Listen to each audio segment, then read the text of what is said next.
Charlotte's Web by E.B. White, Chapter 9, Wilbur's Boast. A spider's web is stronger than it looks. Although it is made of thin, delicate strands, the web is not easily broken. However, a web gets torn every day by the insects that kick around in it, and a spider must rebuild it when it gets full of holes. Charlotte liked to do her weaving during the late afternoon, and Fern liked to sit nearby and watch. One afternoon she heard a most interesting conversation and witnessed a strange event.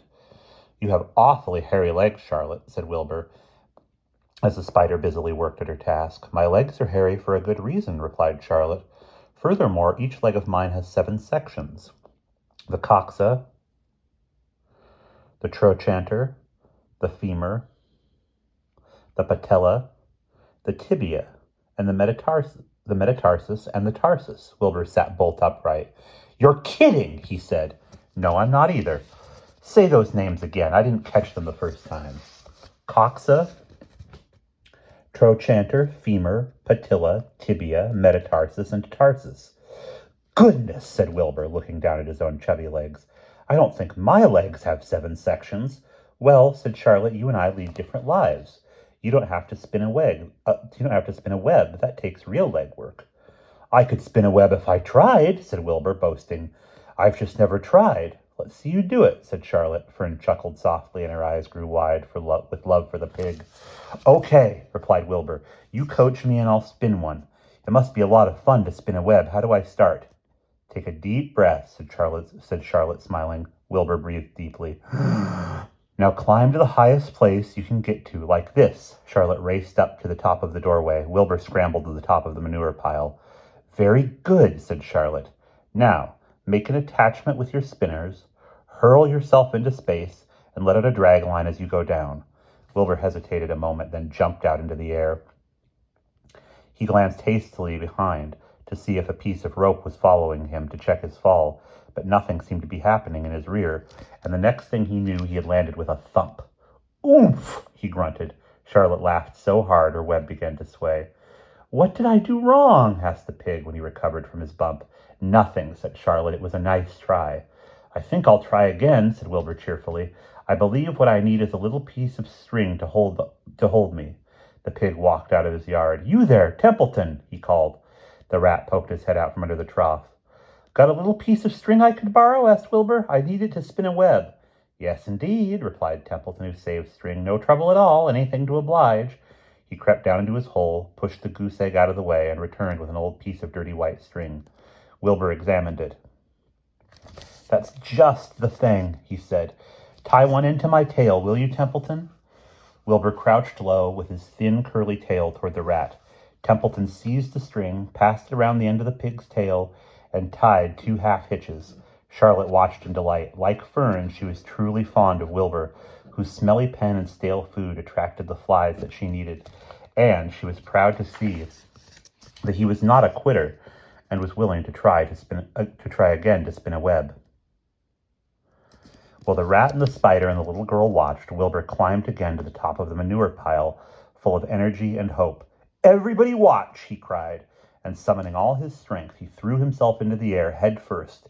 The string trailed behind him, but as he had neglected to fasten the other end to anything, it didn't really do any good, and Wilbur landed with a thud. Crushed and hurt, tears came to his eyes. Templeton grinned. Charlotte just sat quietly. After a bit, she spoke. "You can't spin a web, Wilbur, and I advise you to put the idea out of your mind.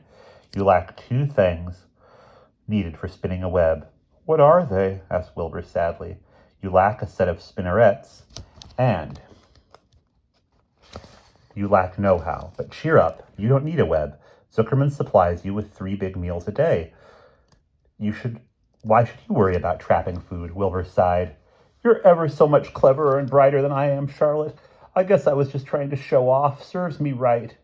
Templeton untied his string and took it back to his home. Charlotte returned to her weaving. "You needn't feel too badly, Wilbur," she said. "Not many creatures can spin webs. Even men aren't as good at it as spiders, although they think they're pretty good. They'll try anything. Did you ever hear of the Queensboro Bridge?" Wilbur shook his head. "Is it a web?" "Sort of," replied Charlotte. "But do you know how long it took men to build it? 8 whole years. My goodness. I would have starved to death waiting that long. I could make a web in a single evening. What do people catch in the Queensboro Bridge? Bugs? Asked Wilbur. No, said Charlotte. They don't catch anything. They just keep trotting back and forth across the bridge, thinking there is something better on the other side. If they'd hang head down at the top of the thing and wait quietly, maybe something good would come along. But no, with men it's rush, rush, rush every minute. I'm glad I'm a sedentary spider. What does sedentary mean? Asked Wilbur. It means I sit a good part of the time and I don't go wandering all over creation. I know a good thing when I see it, and my web is a good thing. I stay put and wait for what comes. Gives me a chance to think. Well, I'm sort of sedentary myself, I guess, said the pig. I have to hang around here whether I want to or not. You know where I'd really like to go this evening? Where? In the forest, looking for beech nuts and truffles and delectable roots, pushing leaves aside with my wonderful strong nose, searching and sniffing along the ground, smelling, smelling, smelling. You smell just the way you are, remarked a lamb who had just walked in. I can smell you from here. You're the smelliest creature in the place. Wilbur hung his head. His eyes grew wet with tears. Charlotte noticed his embarrassment, and she spoke sharply to the lamb. Let Wilbur alone, she said. He has a perfect right to smell, considering his surroundings. You're no bundle of sweet peas yourself. Furthermore, you are interrupting a very pleasant conversation. What were we talking about, Wilbur, when we were so rudely interrupted? Oh, I don't remember, said Wilbur. It doesn't make any difference. Let's not talk any more for a while, Charlotte. I'm getting sleepy. You go ahead and finish fixing your web, and I'll just lie here and watch you. It's a lovely evening, Wilbur stretched out on his side. Twilight settled over Zuckerman's barn and a feeling of peace. Fern knew it was almost supper time, but she couldn't bear to leave. Swallows passed on silent wings, in and out of the doorways, bringing food to their young ones. From across the road, a bird sang, Whip-poor-will, whip-poor-will. Lurvy sat down under an apple tree and lit his pipe. The animals sniffed the familiar smell of strong tobacco. Wilbur heard the trill of the tree toad and the occasional slamming of the kitchen door. All these sounds made him feel comfortable and happy, for he loved life and loved to be a part of the world on a summer evening. But as he lay there, he remembered what the old sheep had told him. The thought of death came to him as he began to tremble with fear. Charlotte? He asked softly. Yes, Wilbur. I don't want to die. Of course you don't, said Charlotte in a comforting voice. I just love it here in the barn, said Wilbur. I love everything about this place. Of course you do, said Charlotte. We all do. The goose appeared, followed by her 7 goslings. They thrust their little necks out to kept up a musical whistling like a tiny troop of pipers. Wilbur listened to the sound with love in his heart. Charlotte, he said. Yes, said the spider. Were you serious when you promised you would keep them from killing me? I was never more serious in my life. I am not going to let you die, Wilbur. How are you going to save me? Asked Wilbur, whose curiosity was very strong at this point. Well, said Charlotte vaguely, I don't really know, but I'm working on a plan. That's wonderful, said Wilbur. How is the plan coming, Charlotte? Have you got very far with it? Is it coming along pretty well? Wilbur was trembling again, but Charlotte was cool and collected. Oh, it's coming all right, she said lightly. The plan is still in its early stages and hasn't completely shaped up yet, but I'm working on it. When do you work on it? Asked Wilbur. When I'm hanging head down at the top of my web. That's when I do all my thinking, because then all the blood is in my head. I'd be only too glad to help in any way I can. Oh, I'll work it out alone, said Charlotte. I can think better if I think alone. All right, said Wilbur, but don't fail to let me know if there's anything I can do to help, no matter how slight. Well, replied Charlotte, you must try to build yourself up. I want you to get plenty of sleep and stop worrying. Never hurry and never worry. Chew your food thoroughly and eat every bite of it, except you must leave just enough for Templeton. Gain weight and stay well. That's the way you can help. Keep fit and don't lose your nerve. Do you think you understand? Yes, I understand, said Wilbur. Go along to bed then, said Charlotte. Sleep is important. Wilbur trotted over to the darkest corner of his pen and threw himself down. He closed his eyes. In another minute he spoke. Charlotte, he said. Yes, Wilbur. May I go out to my trough and see if I left any of my supper?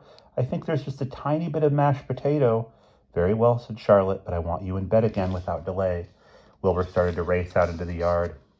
Slowly, slowly, said Charlotte. Never hurry and never worry. Wilbur checked himself and crept slowly to his trough. He found a bit of potato, chewed it carefully, swallowed it, and walked back to bed. He closed his eyes and was silent for a while. "Charlotte," he said in a whisper. "Yes." "May I get a drink of milk? I think there are a few drops of milk left in my trough." "No, the trough is dry. I want you to go to sleep. No more talking. Close your eyes and go to sleep." Wilbur shut his eyes. Fern got up from her stool and started for home, her mind full of everything she had seen and heard. "Good night, Charlotte," said Wilbur. "Good night, Wilbur." There was a pause. "Good night, Charlotte." "Good night, Wilbur." "Good night." "Good night." And that is the end of chapter 9.